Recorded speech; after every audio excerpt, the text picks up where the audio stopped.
Linha de Frente. Olá, muito boa tarde. Está começando agora mais um Linha de Frente neste sábado. Seja muito bem-vindo, muito bem-vinda. Eu sou Beatriz Manfredini e agradeço a todos pela companhia desde já. No programa de hoje, nós vamos iniciar um debate diferente. 2025 está acabando e o ano novo se aproxima cheio de desafios. Nesse especial, dividido em duas partes, nós vamos olhar para o futuro do nosso país e analisar o que podemos esperar de 2026. Nessa jornada me acompanham a doutora em Direito Lisiane Parreira, a jornalista Ellen Brown, a economista e conselheira do Corecon São Paulo, Carla Bene, e a economista Laura Pacheco.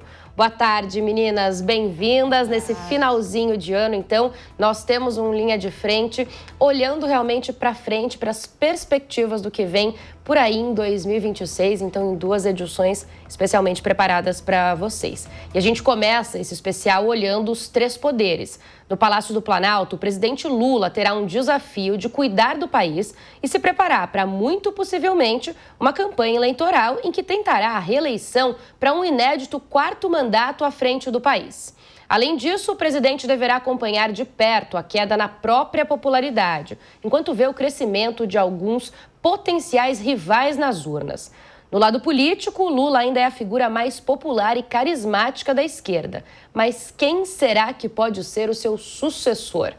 Por outro lado, ele sabe como poucos preparar uma candidatura com a máquina pública nas mãos.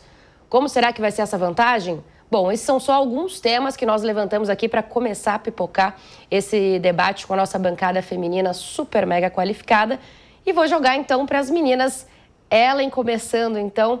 Ellen, conta um pouco pra gente, vamos começar falando do presidente Lula no ano que vem. Com a máquina pública, é mesmo mais fácil ou você está vendo muitos desafios pela frente? A máquina pública facilita, obviamente, mas ela também te expõe muito mais. E a gente sabe que nós temos uma eleição que vai ser uma eleição trabalhada em menor rejeição. Muito provavelmente, né? Me permite, Bia, só discordar um pontinho aqui. Você, quando estava falando da abertura, né? Disse, olha, talvez Lula tenha que enfrentar uma queda de popularidade. E essa é uma grande dúvida, porque Lula entra 2026 com uma série de medidas para justamente turbinar sua popularidade. Vai lá. A isenção do imposto de renda, Vale Gás, uma série de medidas que vai ali aquecer a economia neste começo de ano. Vou deixar para as colegas economistas falarem mais sobre isso, que elas entendem bem melhor do que eu, mas são medidas que são uma grande aposta de discurso para que você traga para perto de Lula um eleitorado que veio se descolando nos últimos tempos. Então, essa é uma primeira aposta. Uma outra aposta de discurso de Lula, né? Lula veio e ganhou de presente toda essa briga em relação aos Estados Unidos, que fortaleceu o discurso da soberania nacional. Então, isso, mais uma vez, ali bem trabalhado por Sidônio Palmeira, né? O ministro das Comunicações, vem trazendo aqui um discurso de Lula para 2026. E um terceiro discurso que é nós, trabalhadores, versus o Brasil rentista, né? Não é mais união e reconstrução, é um discurso em que nós temos um Brasil dividido daqueles que trabalham, que levantam cedo e aqueles que vivem de renda. Então, parece que para enfrentar a popularidade, Lula vem com essas três bandeiras muito bem trabalhadas para 2026. Do outro lado, uma oposição que até agora está fragmentada, até esse momento está fragmentada. E é sobre isso que 2026 vai então se discutir. O brasileiro vai chegar à urna de que maneira? Ele vai chegar com medo? Se ele chegar com medo na questão da segurança, isso favorece a oposição. O brasileiro vai chegar com uma impressão de economia com mais inflação, com menos grana no bolso, isso favorece a oposição. Agora, se não forem estes as pautas predominantes, aí Lula tem uma boa vantagem. Laura, para a gente entrar um pouco na parte de economia, a gente fala muito aqui, né? A economia mexeu no bolso, mexeu diretamente na eleição. Então, como que você avalia esse ano para o presidente? O que vem por aí? Ele está terminando 2025, por exemplo, com a aprovação do imposto de renda. É suficiente essa isenção para alavancar ele, quem sabe, para 2026? Olha, é muita gente, né, que vai ser beneficiado com essa nova regra. e eu vejo que existem grandes chances, sim, de o presidente Lula ser a figura a ser reeleita. Eu tenho até aqui uma aposta bastante arrojada frente a esse cenário, que é de que, bom, eu já trouxe até, quando saiu o tarifaço, eu levantei essa bola assim meio provocando de que era uma estratégia ali do Donald Trump de articular uma aproximação com o Brasil. E isso se confirmou, tá? Isso se confirmou lá dos bastidores de quem está no meio político, inclusive até para aqueles que não sabem, Lula e Donald Trump mantêm um relacionamento bastante próximo e amigável. Então, aqueles que a gente acha que são inimigos, eles mantêm ali uma relação bastante diplomática. Qual que é o meu cenário e a minha aposta bastante arrojada? Eu vejo que existem alguns membros da extrema-direita que talvez estejam entregando a faixa para o presidente Lula com o objetivo de articular o lançamento do seu grande candidato para a próxima eleição presidencial, que não é do ano que vem. Eu aposto até que seria o Nicolas, o pupilo da extrema-direita, que seria lançado depois do fim do segundo mandato do presidente Lula. Mas isso é só uma aposta um pouquinho arrojada que eu queria jogar aqui na mesa. Carla, para a gente ainda ficar em economia, o que a gente pode esperar do governo mesmo do presidente Lula para 2026? Pensando que encerrando um terceiro mandato. Sim. Bom, sob essa ótica, quando a gente pega aqui os dados macroeconômicos, né, o resultado agora para o final de 2025 foi um resultado infinitamente melhor do que se imaginava, principalmente o mercado financeiro. Então, você fecha o ano com uma inflação dentro da meta, um crescimento do PIB que, apesar de uma taxa de juros elevadíssima, uma taxa real de juros gigantesca, ele continua, né, a economia nossa é muito resiliente, ela conseguiu sobreviver à taxa de juros elevada. E o resultado enorme, como a própria Laura falou e a Ellen também, o grande resultado positivo foi o tarifaço do Trump. Ele foi um resultado extremamente positivo politicamente para o governo atual, mas economicamente ele não apresentou aquilo que se imaginava, havia uma fantasia de que isso seria um caos, uma tragédia. Não, pelo contrário. Inclusive a estrutura internacional do governo Lula, ele abriu uma quantidade de mercados enorme. Então eu acho que esse foi um grande ganho, inclusive para os produtores pequenos e médios, porque quando você tem o próprio governo intermediando, isso fica muito mais fácil para você poder exportar. Então eu acho que essa questão foi bem importante. Agora, para o ano que vem, você vai ter de novo aquele começo de ano que tem o azedume do mercado financeiro, dizendo que tudo vai ser um caos, aí o dólar vai explodir, que a inflação vai explodir, aí depois no final do ano, no Boletim Focus tem 95% de erro.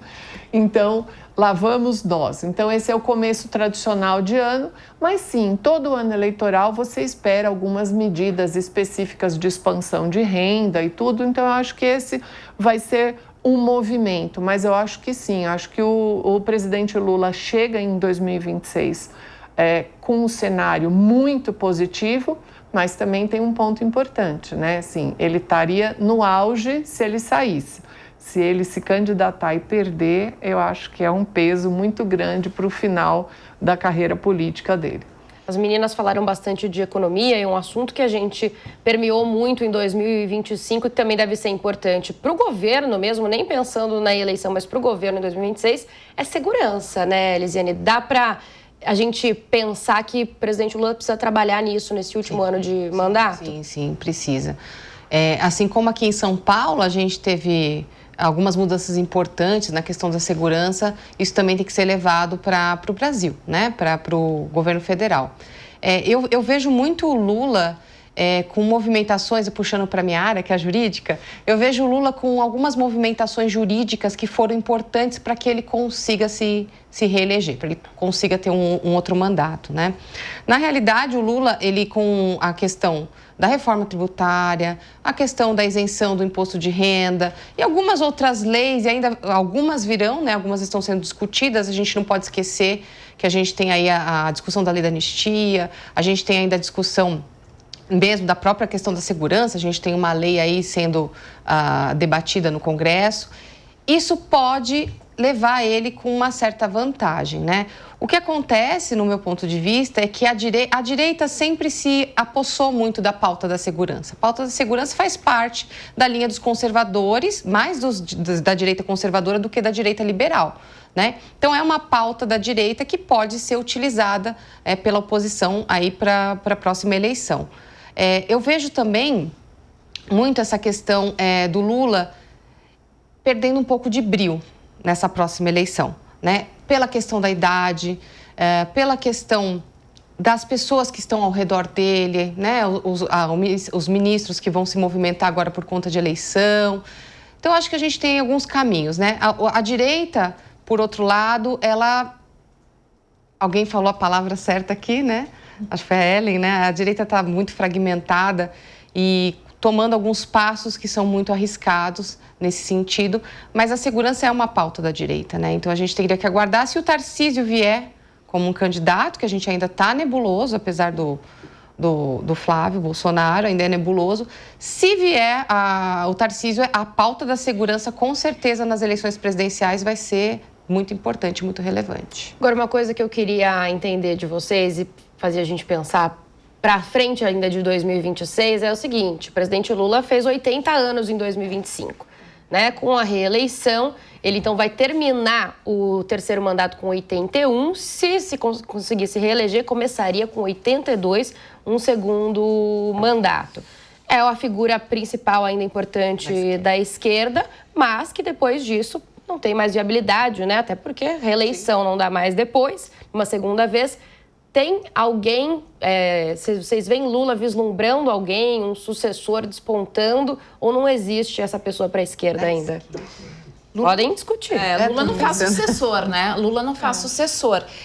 Quando a Laura pontuou ali, que ela disse assim, eu tenho uma impressão de que, na verdade, a direita nem quer ganhar 26, ela quer deixar o Lula acabar e aí não tem sucessor e aí vem... Porque esse assunto existe, de fato, sobretudo dentro de uma direita mais bolsonarista, né? Que tem ali como principal interesse salvar ali o núcleo familiar. Então, seria um pouco isso, assim, olha... Vamos chegar se matando ali no segundo turno de 2026. Existe esse assunto entre uma direita mais radical, de fato. Por quê? Porque justamente Lula não faz sucessor, né? Lula e o PT é Lula, Lula é o PT e não há sucessão para isso.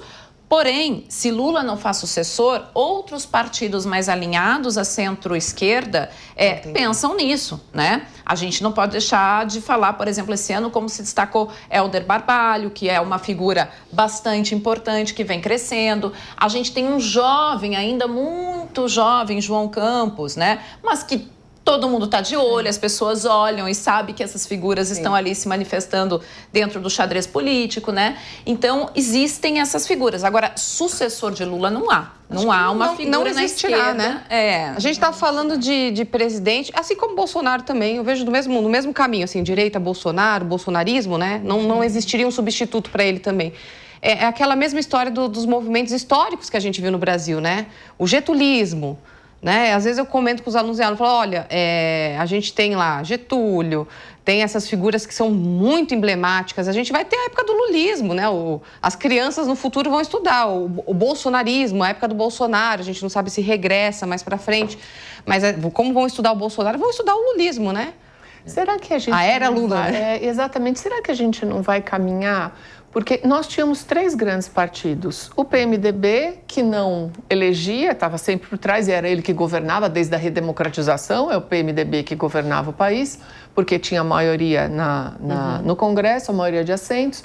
O PT e o PSDB. O PSDB desmontou, virou nada. Pagou, né? Talvez esse seja o caminho do PT, em grande medida, quando você tem uma figura central que se dissolve. Então, há ainda essa possibilidade desse fim, dessa tríade, digamos assim. E que partido se sobressairia? Porque a gente tem o grande centrão pulverizado, né? Você tem hoje um PL, você tem os outros partidos que eles estão com maioria na casa. Então, quanto maior você tiver o número de assentos no Congresso, é ali que é feita a decisão, né? Porque quem governa o país não é o presidente, na verdade, é o partido político que tem o maior número de assentos no Congresso. Então, eu acho que talvez, outro dia eu estava pensando nisso, e a ver se vocês não imaginaram essa possibilidade desse desmonte também pós-Lula. Sim. E outros partidos para a esquerda aparecendo um pouco mais, porque o próprio Lula acabaria meio que o PT se desmontando junto com ele. Eu vejo que talvez a proposta de um novo, não seria um sucessor, mas seria um novo representante de um viés mais de esquerda, provavelmente do PSOL, PCdoB, e que fosse mais alinhado com essa pauta, assim, muito alinhada mais com os valores comunistas, trazendo um pouco do case do que está acontecendo na China.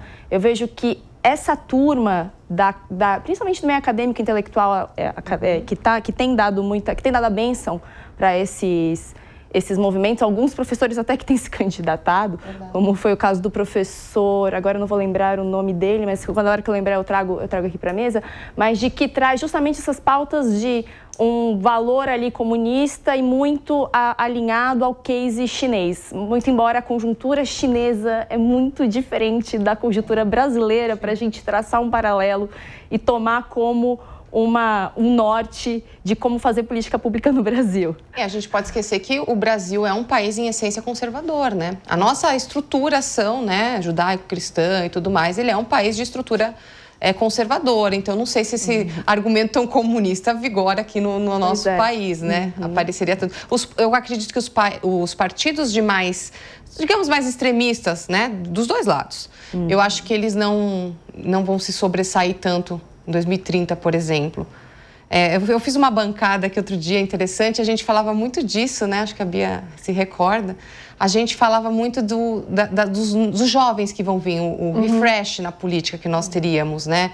O Nicolas Ferreira, o João Campos. Foi a grande aposta. Daí a gente caminha para o centro? Isso seria um caminho para o centro? Não, eu acredito que nós teríamos partidos de esquerda e de direita um pouco mais... como que eu posso usar a palavra?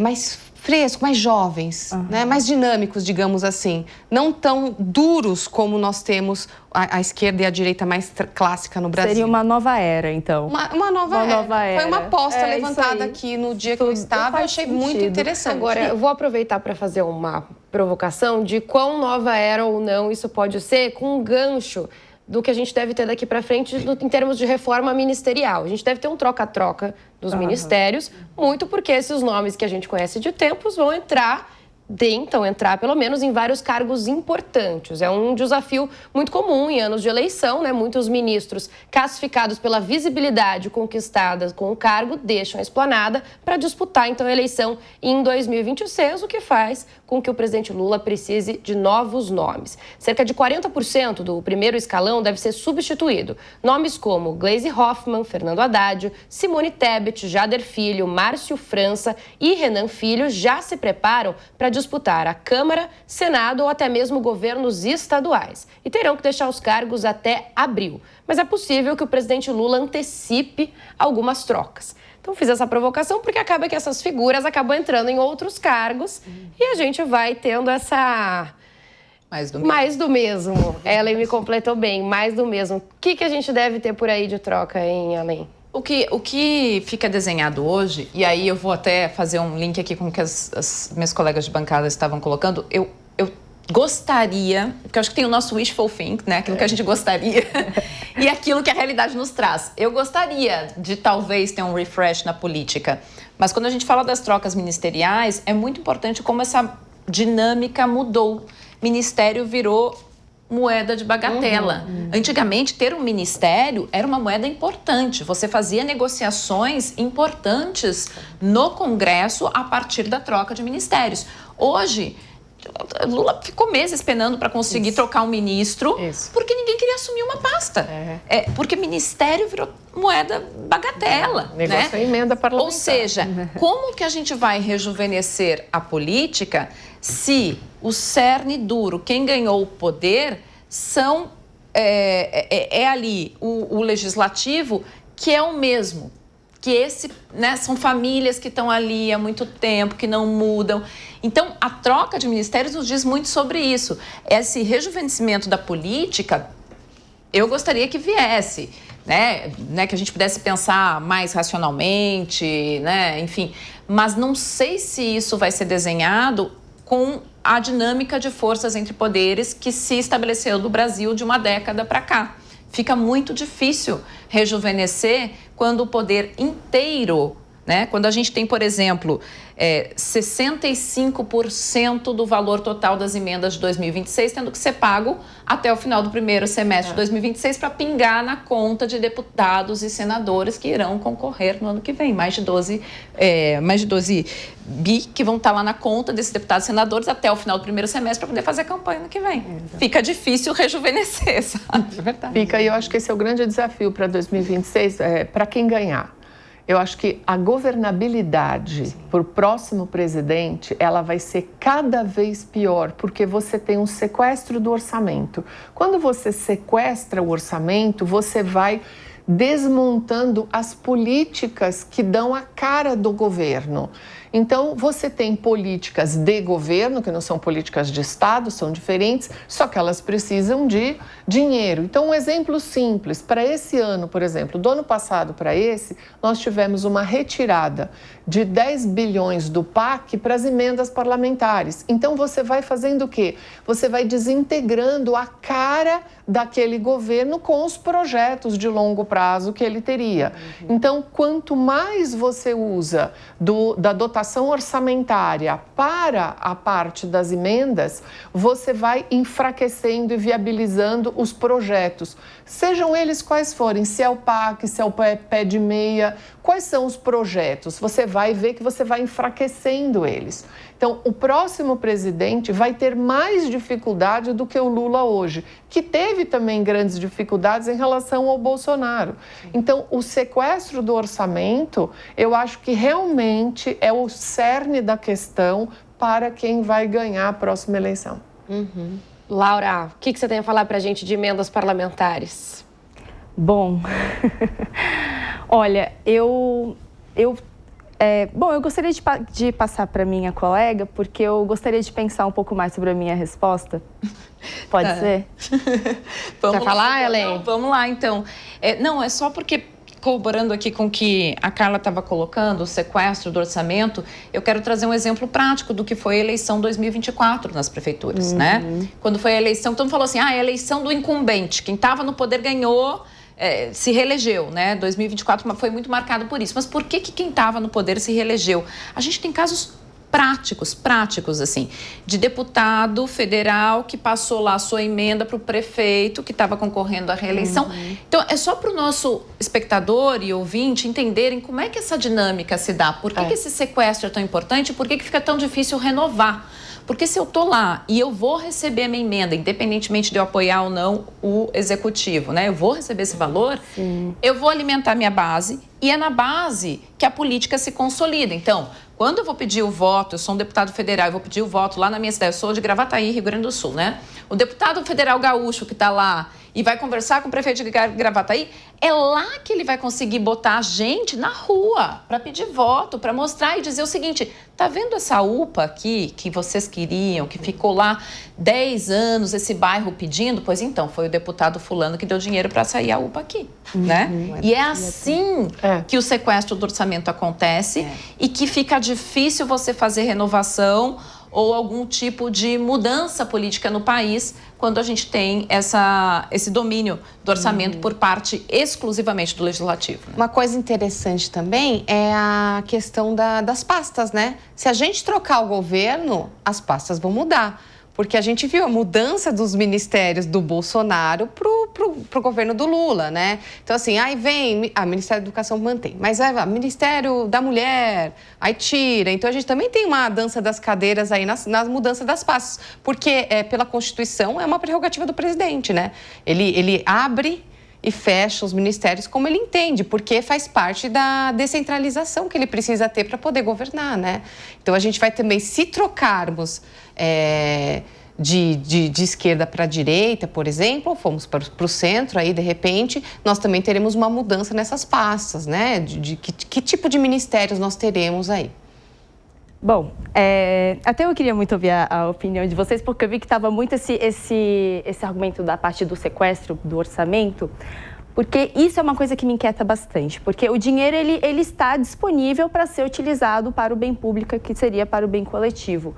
E a forma com que é feita a gestão e a forma com que não é feito também um compliance de que o impacto que aquilo deveria provocar realmente aconteceu, eu vejo que acaba sendo um problema. Porque a emenda parlamentar, em tese, se a gente for ver ali nas suas regras, ela deveria funcionar. Ela deveria funcionar bem, ela deveria financiar projetos que vão trazer um impacto interessante para a sociedade.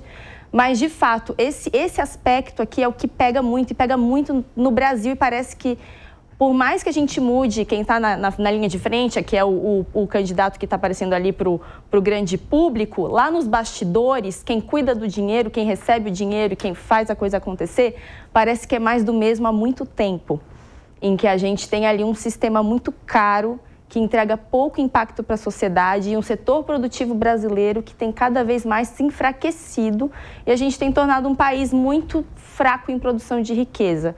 Então, eu caminho muito em opiniões diferentes, porque muitas coisas conceitualmente a gente vai olhar e parecem ser muito boas. Eu até estava vendo um projeto de emenda parlamentar essa semana e parecia ser muito interessante, parecia ser idôneo, parecia ser uma proposta muito boa, mas eu vejo que o que acontece é essa falta de transparência e de mensuração dos impactos. Isso é algo que Isso foi o que deu o nosso orçamento ser aprovado em março, depois do Carnaval. Por quê? Porque o Dino, no ano passado, disse: eu quero transparência, eu quero saber quem é que vai receber o quê. Exato. Aí o Congresso fez uma planilha bonitinha, só esqueceu de botar o nome de cada um na linha. Então, assim, o Excel faltou essa coluna, não sei o que aconteceu. E o orçamento só foi aprovado em março. Falando em Excel, em números, eu vou trazer alguns números de emendas para a gente continuar no debate. O governo planeja pagar cerca de 40 bilhões de reais em emendas no ano que vem. 40 bilhões. Isso sem contar as chamadas emendas de comissão, que ainda serão negociadas. O acerto feito entre governo e Congresso tem uma proteção especial para emendas na área da saúde e assistência social. Será uma enxurrada de ambulâncias pelo país. E tudo tem que ser liberado rapidamente até o fim do primeiro semestre. Tudo para garantir que a lei eleitoral será respeitada, porque o fato mais importante do ano será, claro, como a gente sabe, a eleição. Veja um exemplo de evolução. Em 2015, no governo Dilma, foram pagos 15 bilhões de reais em emendas. O valor chegou ao máximo de 21 bilhões na gestão Temer, depois disparou para quase 46 bilhões com Bolsonaro na presidência e subiu mais ainda com Lula, passando agora de 50 bilhões em 2025. Volto para as nossas comentaristas de economia. O sequestro em números. Está resolvido. Vai ser o sequestro do orçamento em números. Pronto. Mesmo tendo coisas boas, importantes, que você pode ter sim, pode ser que aquela UPA saia lá no município, porque a pessoa mora no município. Então, essa é uma construção importante, ou seja, se no próximo governo sair de 50 para 70, não sobrou mais nada. Para quê? Para o executivo fazer os seus projetos.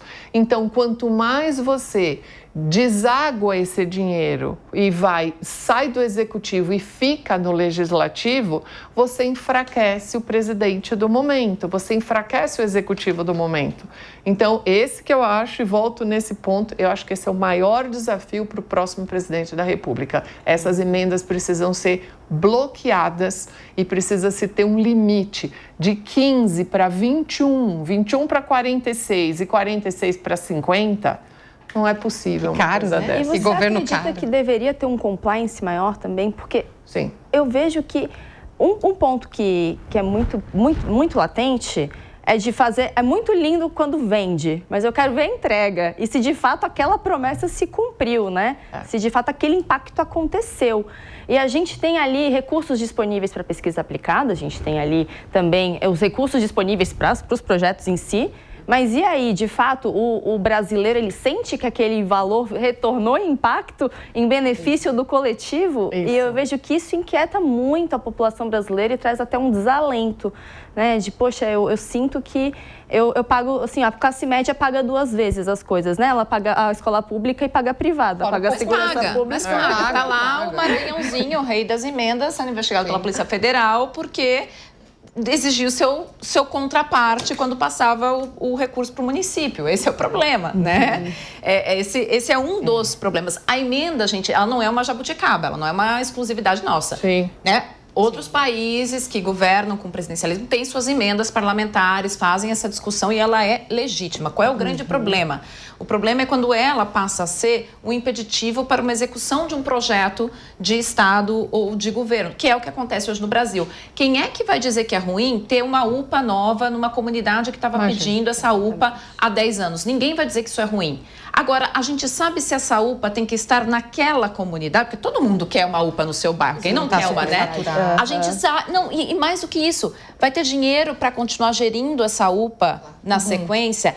Ela é a melhor alternativa? Será que naquela cidade a gente já não tem um hospital regional e aí a gente tem que deslocar de ambulância, fazer... Você entende? Esse é o problema, você quebra a política pública. Eu sempre gosto desse exemplo. A diferença da nossa emenda para, por exemplo, nos Estados Unidos, por enquanto, é que é o seguinte, lá você liga para o presidente da Comissão de Orçamento da Saúde e você é a parlamentar Carla Beni e você diz, eu quero fazer uma UPA na minha cidade, porque lá meus eleitores estão lá e querem essa UPA.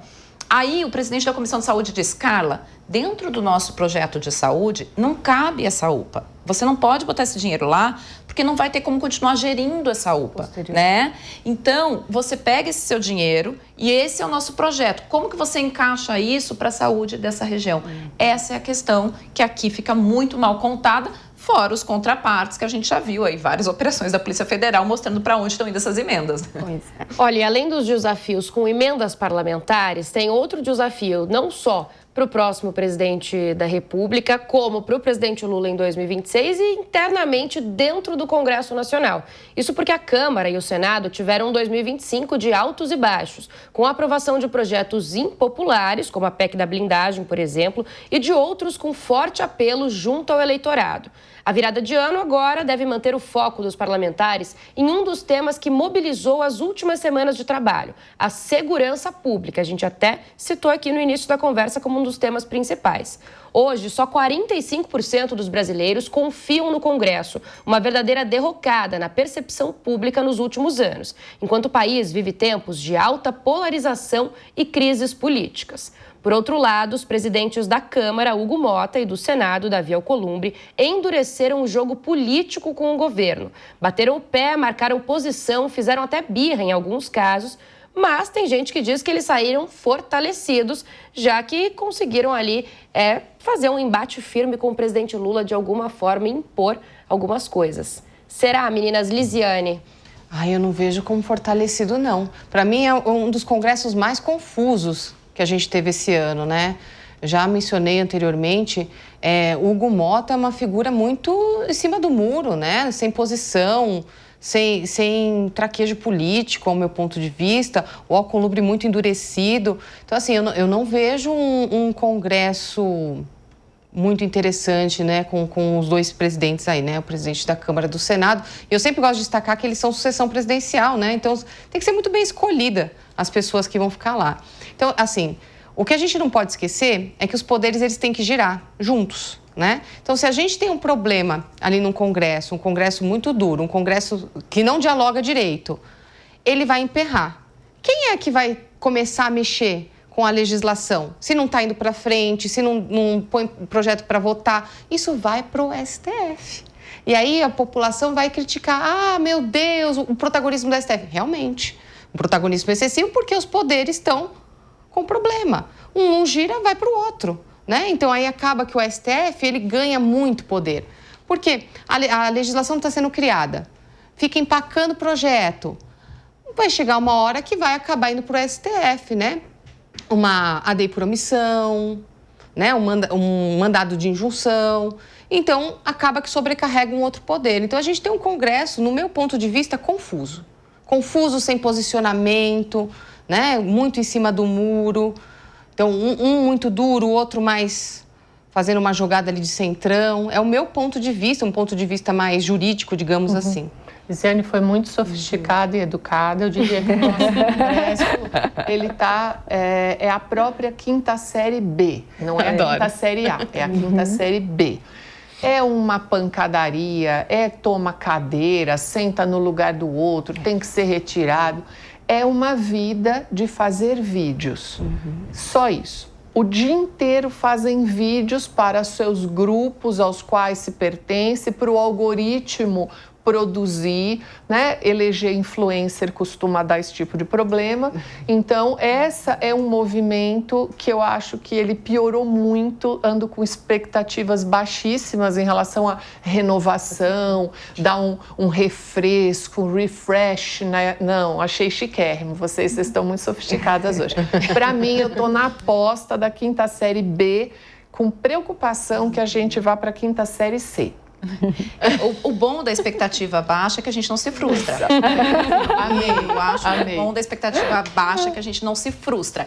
O ruim é que, enquanto nação, a gente decai. Né? O ruim é que, enquanto nação, a gente decai. E é isso que está acontecendo. Por tradição, a Câmara sempre foi ali mais jovem, né? E, portanto, mais suscetível a certos deslizes. Enquanto o Senado é a nossa, né, inclusive as cúpulas ali, né? A Câmara está aberta para o público e o Senado, né, ali é a mais sênior.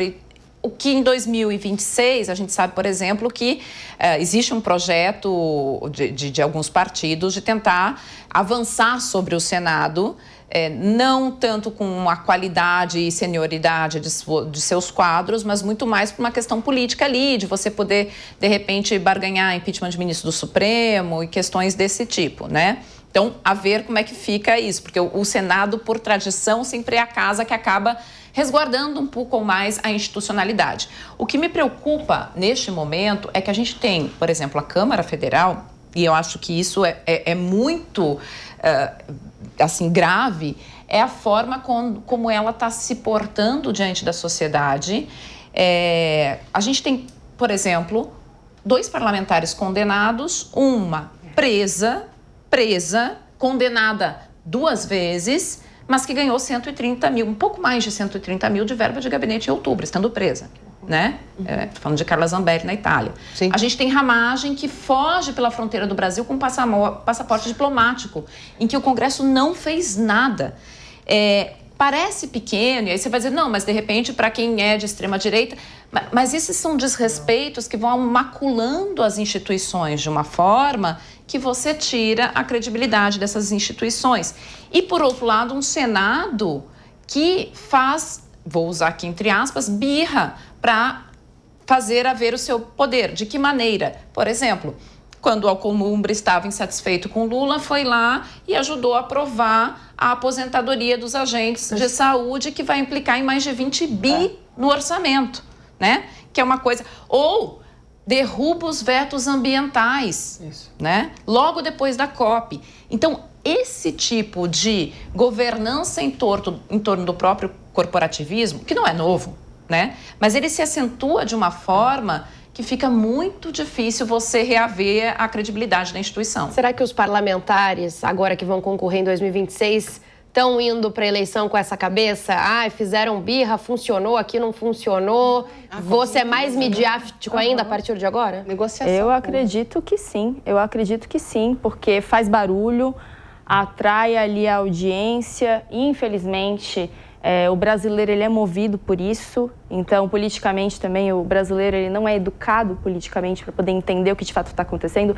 Esse cenário mostra de que o Brasil se tornou quase que um país ingovernável e que eu vejo que principalmente o que mais traz preocupação quando a gente vê um cenário como esse, né, um Congresso ali que faz muito barulho e que assim é a barulhada ali em cima da mesa para depois, né, no apagar das luzes estão eles lá bebendo vinho, tomando cerveja lá no restaurante, né, batendo papo. O que extrai disso? Extrai disso de que pautas de médio e longo prazo deixam de ser prioridade de longe. Então, o que de fato transformaria a vida da sociedade brasileira, ali uma transformação de infraestrutura para a questão logística, transformação também da infraestrutura na questão energética do sistema interligado nacional, ali algumas adequações que seriam necessárias. Isso deixa de ser interessante, mas e como? E pautas de meio ambiente também está longe de ser prioridade, porque não dá voto. O brasileiro, ele não é cativante ao brasileiro as pautas de meio ambiente, tanto que até quando a gente trouxe dos partidos que possivelmente tomariam a frente com a possível saída do Lula, né, a aposentadoria, digamos, finalmente a aposentadoria do Lula, a gente não falou de ninguém que tem como pauta principal o meio ambiente. E isso é um aspecto muito latente aqui do Brasil, porque se a gente olha em outros países aí afora, a questão do meio ambiente é levado muito a sério. E aqui no Brasil, não. E falando em 2026, no comportamento de quem vai tentar se eleger, quem vai tentar uma vaguinha, o governo propôs um fundo partidário de R$1.430 bilhões em 2026. É esse númerozão mesmo, gente. Mas o Congresso não ficou muito satisfeito e propôs mais um aumentinho de mais 150 milhões. Esse valor é o repasse da União para que as siglas mantenham a atividade partidária. E, claro, ainda tem o fundo eleitoral do ano que vem, que deve ficar na casa de R$4,9 bilhões. No fim das contas, então, é só a gente colocar no papel e os nossos políticos vão nos custar a pequena bagatela de R$6,480 bilhões. Até cansa falar esse número. Isso sem falar nos salários, nos benefícios. Eu estava com dificuldade de fazer a conta na cabeça, por isso que a gente trouxe pessoas qualificadíssimas aqui para a gente discutir. Antes de começar o programa mesmo, vocês estavam falando do fundo partidário, né? Então, e olha que interessante, nós tivemos um problema, estamos agora efetuando o pagamento da questão da fraude do INSS. A fraude do INSS, né, o roubo dos aposentados, a gente está falando de algo da ordem de 6 bilhões. Todo mundo escandalizado, e é um escândalo mesmo, e os políticos todos escandalizados e fazendo seus vídeos para os seus grupos. É o mesmo montante.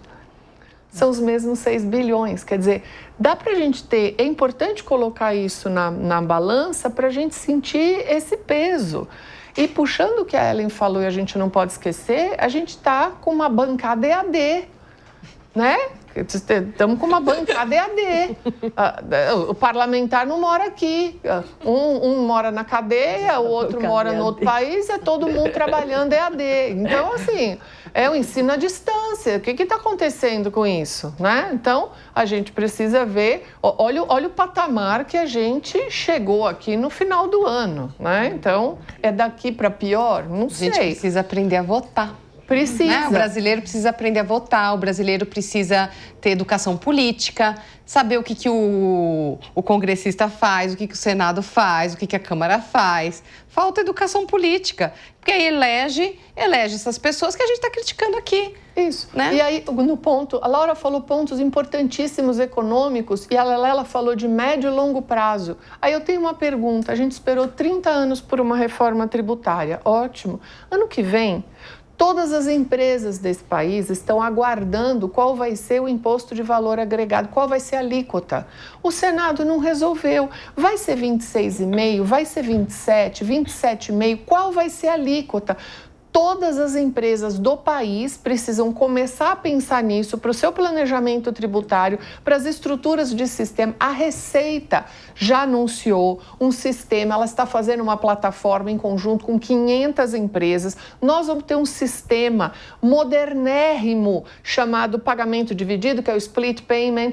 As empresas grandes do país, as indústrias, elas vão mudar, elas vão ter o crédito, já vai ser abatido. Você não vai mais continuar trabalhando com dinheiro do imposto, não vai mais poder fazer isso. Tem toda uma mudança daqui para frente, só que qual é o começo do raciocínio? Qual é o nosso IVA? Ninguém sabe, porque o Senado está discutindo outra coisa. Então, é literalmente o que a Laura falou, o país para... Qual vai ser a alíquota de imposto? Nós vamos ter cashback, nós vamos ter uma estrutura de cashback. Como é que isso daí vai funcionar dentro do CAD único? Como é que funciona? Como é que vai ser esse crédito para essas famílias? Bom, a gente estava falando de... Como é que vocês falaram? Parlamentar EAD? Uma bancada EAD. Uma bancada EAD. E tem outro cargo que está... flutuando ainda, que não é exatamente EAD, mas é porque está faltando ainda a escolha e a definição, né? A gente lembra que outro foco de tensão, são vários aqui que a gente citou ao longo do programa já, mas esteve no Supremo Tribunal Federal. Hoje é mais fácil um brasileiro saber escalar os 11 ministros do Supremo do que os 11 titulares da seleção masculina de futebol. Aliás, como eu dizia, 11 não, apenas 10, já que o STF está jogando desfalcado desde que Luiz Roberto Barroso deixou o cargo e se aposentou. O Senado não tem sequer uma previsão de data para analisar a indicação de Jorge Messias. Como instituição, o STF tem a confiança de 50% dos brasileiros, número que está caindo e reforça esse cenário de polaridade. O perfil midiático e de alta exposição de alguns ministros incomoda juristas e parte da população. O excesso de protagonismo da corte passou a ser comum nos últimos anos. Por outro lado, como fica a máxima? Decisão judicial é para ser cumprida. Lisiane, começa essa, por favor. A pergunta está feita. Eu sempre soube a escalação dos ministros desde a faculdade. Eu assistia julgamentos na faculdade, na TV Justiça. Enfim, uma pessoa que sempre gostou de Constituição. Mas eu tô achando esse movimento bem estranho, né? Da questão da indicação do Messias e como o Senado está segurando a indicação dele. Me lembrou um pouquinho do André Mendonça. Do André Mendonça também demorou um pouco para sair, mas não foi desse jeito. Então, assim, eu acho que a gente está vendo uma coisa inédita, até porque a sabatina do ministro do novo ministro do STF no Senado sempre foi uma coisa figurativa. A gente não tem uma sabatina, temos pela Constituição, mas não é uma sabatina como a gente tem fora do Brasil, por exemplo, em outros países, que realmente se interroga, tenta-se, né, ver se ele tem um notório saber jurídico, porque, gente do céu, né, alguns ali não tem nem um currículo tão acadêmico assim, digamos, né? Mas o que acontece, né? O protagonismo do judiciário, esse é um movimento que ele vem desde a década lá de 50, 60, começou nos Estados Unidos, né? A questão do que a gente chama de ativismo judicial. Esse protagonismo, a gente está no século do poder judiciário. Então, assim, tivemos o século do executivo, que eram aquelas monarquias, aquela conversa toda. Tivemos aí o momento do legislativo, quando se terminou com aquelas monarquias e tudo mais. E agora a gente vive o século do judiciário. O que acontece? Acontece que, para a gente diminuir esse protagonismo, a gente precisa que os outros dois poderes funcionem melhor. Essa seria uma solução. A gente trabalha com o sistema de freios e contrapesos, né? O check and balance. Então, a gente teria que ter um Congresso, no meu ponto de vista, é o Congresso mais ativo. Por quê? Porque lei mal feita, lei que não é criada, ela vai pro STF, pro Poder Judiciário. E a escolha desses ministros, ela tem que ser muito bem feita. A gente está agora colocando ministros jovens no STF. Então, são pessoas que vão ficar lá 30 anos. A gente está falando de por aí, né? Uns 30 anos dentro do STF. E aí, você imagina você ficar com uma pessoa que tem um posicionamento político por 30 anos na corte, né? Então, assim, as decisões, provavelmente os votos dele, pode até ser que mude. A gente pode ter mudança. E não, a gente falou uma coisa interessante sobre os ministros do Executivo, que é a questão da moeda de troca. O do STF também virou moeda de troca. A gente estava falando do tempo do André Mendonça, né? O meu editor-chefe aqui, o Diego, falou 141 dias. Demorou. Quase entre a indicação e a sabatina. 5 meses e pouco. Vamos ver do Messias, né? Sim, e também tem outras mudanças que acho que são inéditas, né? Porque na época da sabatina do Mendonça, tinha central de orações na lateral. Então, agora você volta para essa pauta religiosa. Quer dizer, a laicidade do Estado... Oi, socorro. Então, assim, eu acho que também tem essa questão que a gente entrou nela e a gente também não pode deixar de mencionar isso. Desde quando que você pode fazer uma escolha pela religião do ministro? Quer dizer, isso é uma afronta para um Estado laico, né? Então, você está acirrando o processo. Um juiz nunca é neutro por completo. Um magistrado nunca será neutro por completo. Ele sempre carrega um pouco dele dentro das suas decisões. O que não pode é a gente pegar, misturar uma religião específica dentro de uma decisão. Né? A gente tem um pluralismo religioso que é válido aqui no Brasil. A gente pode ter qualquer religião. O Estado não pode ter religião. O Judiciário não pode ter religião. O Congresso não pode ter religião. O Executivo não pode. Agora... O julgador sempre carrega uma coisa. Só queria fazer só mais uma parte, que é um assunto que me interessa muito. A gente também aqui, nós temos essa questão midiática dos ministros. A gente não pode esquecer que o CNJ, ele pune juiz que se manifesta em rede social. Juiz que tem, assim... Não pode ter, né? Claro, pela Constituição, não pode ter nenhum tipo de partidarismo, mas o CNJ vai lá e pune o juiz. E agora, o ministro que ele se coloca politicamente ou até de forma mais partidária, a gente não vê nenhum tipo de punição. Quero colocar para vocês mais um tema para a gente fechar essa primeira edição dessa Linha de Frente Especial, que tem tudo a ver com o que a gente está falando, porque uma outra atenção que ficou para o ano que vem, assim como então a sabatina, é o impeachment, né, de ministros do Supremo. Gilmar Mendes decidiu de forma individual que apenas a Procuradoria-Geral da República pode apresentar denúncias ao Senado. E o processo não pode ter como base uma decisão judicial tomada por um ministro. Em resposta, o Congresso retomou um projeto que regulamenta esses pedidos de impeachment, em mais um claro cabo de guerra entre esses poderes, né? Dá pra gente dizer já quem ganha essa guerra? Ixi, nossa. Não acho que quem ganhar ou quem perder Vai ganhar.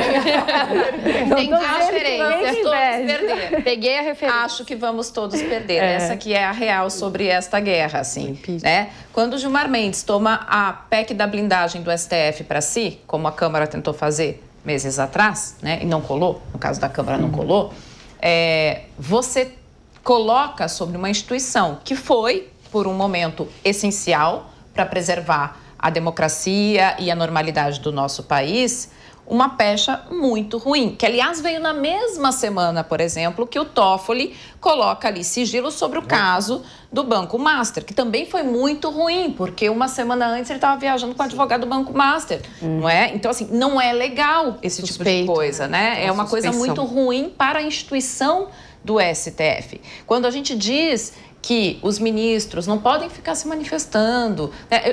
Por que eu tenho que saber o que pensa um ministro do Supremo político e ideologicamente? Eu não tenho que saber. Eu não deveria saber disso como cidadã, né? Eu não deveria. Tinha que ter rede social. Então, o juiz não pode. É muito difícil, é muito difícil. E acaba fazendo com que todos percam, porque numa próxima crise institucional que virá, a gente entrou numa era de crises institucionais, né? Quem vai segurar? Quem vai ter legitimidade para segurar se a corte fica sob suspeita da sociedade, né? Então, isso é muito ruim. Isso é todos perderem. Inclusive, eu queria jogar aqui só mais uma informação para vocês continuarem comentando sobre isso, mas o presidente do STF, Edson Fachin, ele quer avançar com uma proposta de código de ética, código de conduta para os ministros, inspirado no que acontece na Alemanha. Porque o STF é uma criação idealizada pelo Kelsen, que é um jurista alemão, né? Alemão-austríaco, perdão. Mas é que ele também tem uma influência na Alemanha como toda, né? Já existe para os juízes, né? Que acredito que afete a eles também. A gente tem um Código Nacional de Ética, a gente tem um Código Latino-Americano de Ética também. Seria um caminho ali para fazer. Não vejo mudança em fazer um código de ética, né? Mais uma legislação ali que talvez não funcione. Só para falar da questão a lei do impeachment, a gente chama de lei de crime de responsabilidade, né? Ela é uma lei da década de 50. E aí o que se discute ali no ponto de vista da inconstitucionalidade, porque a gente tem duas ADPFs, né? A 1259 e a 1260. Então, é a arguição de descumprimento de preceito fundamental. Eles alegam que fere o devido processo legal, o princípio do devido processo legal, né? Então, o que se fala ali? Fala-se que para você solicitar, pedir o impeachment de um ministro, ele não deveria ser pelo sistema unicameral, né? Isso violaria o devido processo legal. É o que está se discutindo ali, e a gente tem essa liminar do Gilmar Mendes, né? Eu nunca vi problema nessa legislação, na lei, né, na lei do impeachment. É uma lei que eu trabalho bastante, né, em sala e tudo mais. E eu não enxergo essa ferida. Isso veio à tona agora? É jogo político. Exatamente. Pois é, exatamente. E aí, Ellen? Não, isso foi uma resposta ao projeto que é público do partido do PL, né, de tentar ter um número máximo de senadores para poder fazer o impeachment de ministro do Supremo, porque daí na prática o que você faria? Você fecha ali o poder legislativo e judiciário, você fica com a dominância dos dois poderes, e foi uma resposta a isso. Mas uma resposta muito ruim, porque provocou uma reação do legislativo, e era de se esperar que isso fosse acontecer, né? Para endurecer ainda mais e deixar a situação ainda mais tensa entre esses poderes. Então, me parece que nós entramos em 2026 com uma crise grave entre poderes desenhada e que agora a gente não tem o árbitro, né? Não tem quem vai avalizar essa crise. Quem faz Quem avalia essa crise? E isso é que eu digo que é muito ruim para a nossa instituição e para o nosso processo democrático como um todo.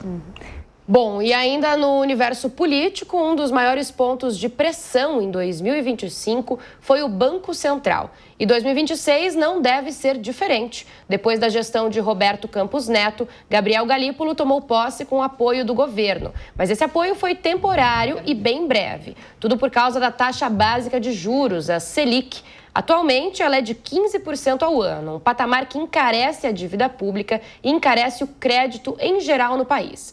Mas favorece quem tem aplicações financeiras atreladas à Selic. O Banco Central alega que usa a taxa de juros para segurar a inflação. Já governo e oposição criticam e alegam que os juros nas alturas atrasam o desenvolvimento do país. Carla, quase encerrando essa edição, comenta pra gente. Bom, a taxa real de juros que a gente tem, que é a Selic descontada com o IPCA, é na ordem de mais de 9% ao ano. Ela é uma taxa, ela é a maior do mundo, isso daí é algo que emperra realmente o setor produtivo. Isso daí dá um problema para a inadimplência. Nós estamos com 80 milhões de inadimplentes no Brasil, é só olharem aí o mapa da inadimplência do Serasa. E toda essa estrutura do Banco Central, ela está assentada numa meta de inflação. Essa meta de inflação é de 3%, 1,5 ponto para cima, 1,5 ponto para baixo, e ela foi decidida 2 anos atrás. Isso aí, a gente trabalha com isso desde 1999, esse sistema. E há um volume gigantesco de estudiosos, trabalhos, materiais publicados de que 3% é uma meta muito baixa. E o Banco Central, se tivesse uma meta um pouco mais flexível, ele não precisaria subir tanto a taxa Selic. Então, essa é uma discussão importante. O Conselho Regional de Economia publicou materiais e lançou esses debates públicos ao longo do ano. Professor Braulio Borges, da FGV, fez um cálculo de que 3% é muito baixo. Então, tem vários materiais, inclusive, prontos já com essa discussão. A Selic se mantendo a 15%, a gente vai continuar dentro desse processo. Não podemos esquecer que querer imaginar que subir a Selic para conter a inflação é algo rápido, são 3 anos com a Selic a 2 dígitos. Então, essa é uma ferramenta de política monetária que tem perdido parte da sua eficiência, principalmente pós-pandemia. Então, sim, a crítica procede e tanto faz quem for o presidente do Banco Central. Se essa métrica continuar, ela vai continuar com todos os problemas, favorecendo quem tem aplicações e dificultando a vida de qualquer pessoa que precise de empréstimo ou em reinvestir na sua empresa. E com essa pauta econômica, a gente encerra essa edição especial do Linha de Frente de olho em 2026. Mas olha, no próximo sábado a gente vai retomar esse debate essencial para o nosso país e vamos, inclusive, voltar já com um ponto-chave para o ano que vem, a eleição presidencial, minha gente. Espero todos vocês. Muito obrigada, meninas, pela presença. Elas estarão com a gente também na próxima edição, que já é no ano que vem. Então, encontro vocês agora em 2026. Obrigada pela audiência, uma boa virada de ano e até o próximo sábado, às 6 horas da tarde, aqui na Jovem Pan. A opinião dos nossos comentaristas não reflete necessariamente a opinião do Grupo Jovem Pan de Comunicação. Realização Jovem Pan.